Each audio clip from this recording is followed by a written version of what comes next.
Hi there and welcome to The Perspective on Berita Satu. I'm Blaze Hope. With me in the studio is the senior editor for the Jakarta Post, Endi Bayuni, and His Excellency the Ambassador of India to Indonesia, Gurjit Singh. We're here to talk about the new book, Masalah Bumbu, celebrating links, current and future, between India and Indonesia. Your Excellency, thank you for joining us. Thank you, Blaze. We'll start with you. So why this book? Well, when I was here about 2 years, I came to realize that India and Indonesia have a very strong heritage of strong links. And there's an immense anticipation of each other and an expectation. But somewhere, I think, there was an attention trough that we were stopped thinking about each other too much. So let's say the essence of this book came in trying to get Indians and Indonesians to think more about each other and set an agenda, what we can do together to modernize this relationship.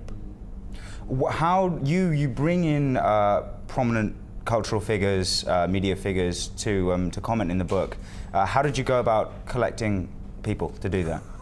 That was a difficult task. I think I collected a lot of my friends and I made many new friends. The idea was we chose a set of subjects.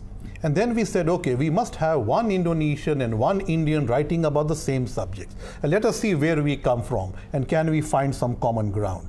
So sometimes the subject dictated the writer, and sometimes the writer dictated the subject. We had a good person, say like Endi Bayuni, and of course it's media, but media was one of the things. So when we found an Indian person, an editor to write about the media. So that is how we went about it. But the idea was to be forward-looking. So some are very easy to understand things like democracy, economy, media. But then we have gone into new areas, sustainable development, the non-traditional threats, corporate social responsibility. And these have also formed part of the book.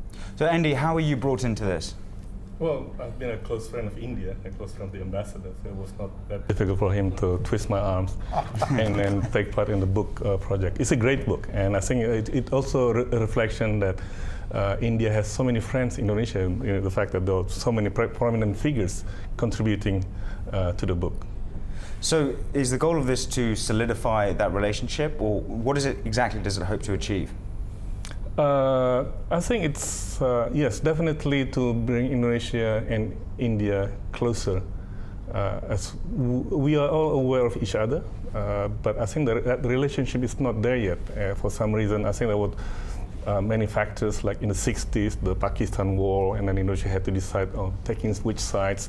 I think the Cold War, in spite of the two countries were, playing a prominent role in founding the non-aligned movement.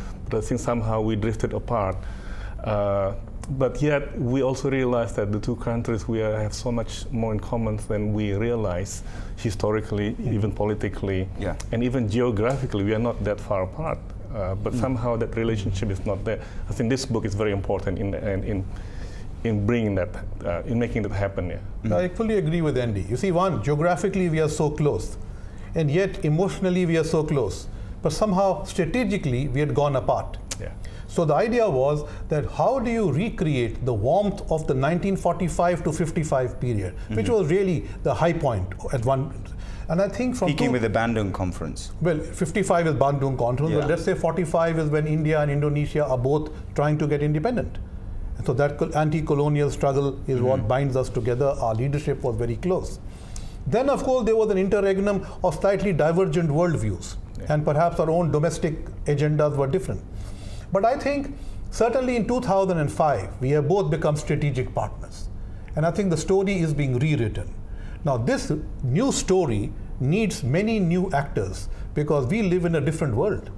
So in the old days, it was still the radio which basically governed. Today, it is social media and television and much more. So there is a lot of new things we need to do. And that is why I think Endi's chapter on this, and there's another chapter on digital cooperation which we have got.